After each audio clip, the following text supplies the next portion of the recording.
તો આજે આપણે એક બહુ જ રસપ્રદ વિષય પર વાત કરવાના છીએ, સંપત્તિનું મેનિફેસ્ટેશન. આ એક એવો આઈડિયા છે જે માનસિકતા, મનોવિજ્ઞાન અને આપણી રોજિંદી ક્રિયાઓ આ બધાને જોડે છે. સવાલ એ છે કે શું ખરેખર આપણા વિચારોમાં એટલી શક્તિ છે કે તે આપણી આર્થિક પરિસ્થિતિને બદલી શકે? ચાલો આ વાતને ઊંડાણપૂર્વક સમજીએ.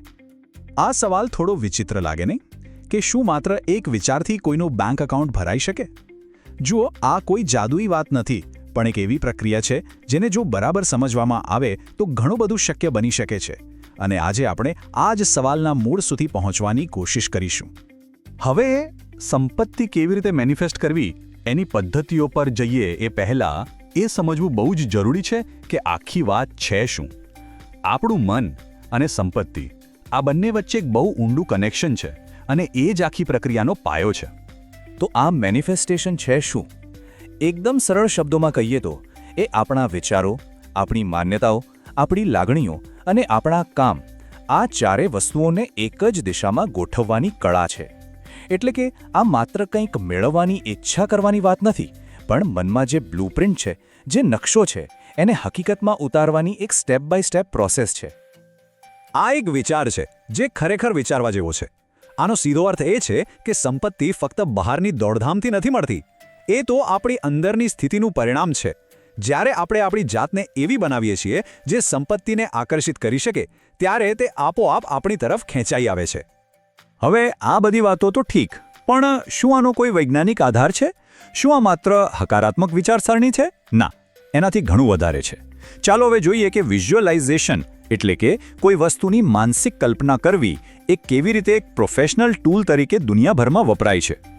અને અહીં વિજ્ઞાનની એક ખૂબ જ રસપ્રદ વાત આવે છે. આપણું મગજ, આપણું બ્રેન એ એટલું શક્તિશાળી છે કે જ્યારે આપણે કોઈ ઘટનાની એકદમ સ્પષ્ટ કલ્પના કરીએ છીએ ત્યારે મગજના એ જ ભાગો સક્રિય થાય છે જે એ ઘટના ખરેખર બનતી વખતે થાત. મતલબ કે મગજ માટે કલ્પના અને હકીકત વચ્ચે બહુ મોટો ભેદ નથી. આનો અર્થ શું થયો? સીધી વાત છે કે ભલે કોઈ સફળતાનું મનમાં રિહર્સલ કરવામાં આવે કે પછી એને ખરેખર અનુભવવામાં આવે, મગજ માટે તો એ અનુભવ લગભગ સરખો જ છે. અને આ જ કારણ છે કે વિઝ્યુલાઇઝેશન આપણા વિચારો અને વાસ્તવિકતા વચ્ચે એક મજબૂત પુલનું કામ કરે છે. અને આ કંઈ ખાલી થિયરી નથી. દુનિયાના સૌથી સફળ લોકો આનો ઉપયોગ કરે છે. મોટા મોટા એથ્લીટ્સ મેચ પહેલાં મનમાં આખી ગેમ રમી લે છે. સફળ બિઝનેસમેન મોટી ડીલ ફાઇનલ થતી જોઈ શકે છે. સર્જન પણ ઓપરેશન કરતા પહેલાં એને મનમાં પાર પાડે છે. આ બતાવે છે કે સફળતા માટે આ એક સાબિત થયેલું સાધન છે. તો સવાલ એ છે કે આ બધું જીવનમાં કેવી રીતે લાગુ કરી શકાય? હવે આપણે થિયરીમાંથી પ્રેક્ટિસ તરફ જઈશું. અને આની શરૂઆત ક્યાંક બહારથી નહીં, પણ આપણી અંદરથી જ થાય છે. ચાલો એ વ્યવહારુ પગલાં જોઈએ. જુઓ, શરૂઆત અંદરથી કરવી પડે છે. પહેલું અને સૌથી અગત્યનું પગલું છે આપણા મનમાં ક્યાંક ઊંડે પૈસા વિશેની જે નકારાત્મક માન્યતાઓ ઘર કરી ગઈ છે, જેમ કે પૈસા કમાવા બહુ અઘરા છે કે પૈસા તો ઝઘડાનું મૂળ છે, એને ઓળખીને બદલવી. બીજું, આપણા લક્ષ્ય એકદમ સ્પષ્ટ હોવા જોઈએ. માત્ર મારે અમીર બનવું છે એટલું નહીં, પણ કેટલા પૈસા, શા માટે અને એનાથી જીવન કેવું હશે એ બધું નક્કી કરવું.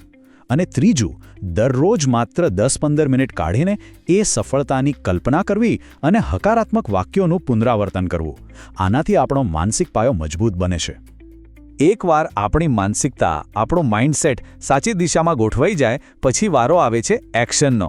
કારણ કે માત્ર વિચારવાથી કશું નથી થતું. તો ચાલો હવે જોઈએ કે આ આંતરિક તૈયારીને વાસ્તવિક પરિણામોમાં કેવી રીતે ફેરવી શકાય. અહીં એક્શન સૌથી મહત્વનું છે. જ્યારે પણ આપણા લક્ષ્યો સાથે જોડાયેલી કોઈ તક દેખાય, ભલે એ કોઈ નવી સ્કિલ શીખવાની હોય કે કોઈની સાથે વાત કરવાની હોય, એના પર તરત જ કામ કરવું પડે. બીજું, પૈસાની બાબતમાં શિસ્ત રાખવી ખૂબ જરૂરી છે. આવક ખર્ચનો હિસાબ રાખવો, બચત કરવી. અને ત્રીજી અને બહુ જ શક્તિશાળી આદત છે કૃતજ્ઞતા. આપણી પાસે અત્યારે જે કંઈ છે એના માટે આભારી રહેવાથી અને જે મેળવવું છે એ મળી ગયું છે એવો ભાવ રાખવાથી એક વિપુલતાની, એક અબન્ડન્સની સ્થિતિ બને છે. તો આપણે આંતરિક અને બાહ્ય બંને પ્રકારના પગલાં જોયા. હવે આપણે આ સમગ્ર ચર્ચાના સાર તરફ આવી રહ્યા છે, જે આપણને ફરીથી એ જ મૂળભૂત વાત પર પાછા લાવે છે. આ આખી વાતમાંથી જો એક વસ્તુ યાદ રાખવાની હોય તો એ આ છે: સંપત્તિનું મેનિફેસ્ટેશન એ માત્ર પૈસા મેળવવા વિશે નથી. એ તો એક આંતરિક પરિવર્તન છે, એ આપણા વિચારો, આપણી માન્યતાઓ અને આપણા કાર્યોને એવી રીતે ગોઠવવાની પ્રક્રિયા છે કે સંપત્તિ એનું એક કુદરતી પરિણામ બની જાય. તો અંતમાં એક સવાલ આપણી જાતને પૂછવા જેવો છે. આજે જે કંઈ પણ સમજ્યા એના આધારે પૈસા કે સંપત્તિ વિશેની એવી કઈ એક જૂની માન્યતા છે જેને જો આજે બદલવામાં આવે તો વિપુલતા તરફનું પહેલું પગલું ભરી શકાય? આના પર શાંતિથી વિચારવા જેવું છે.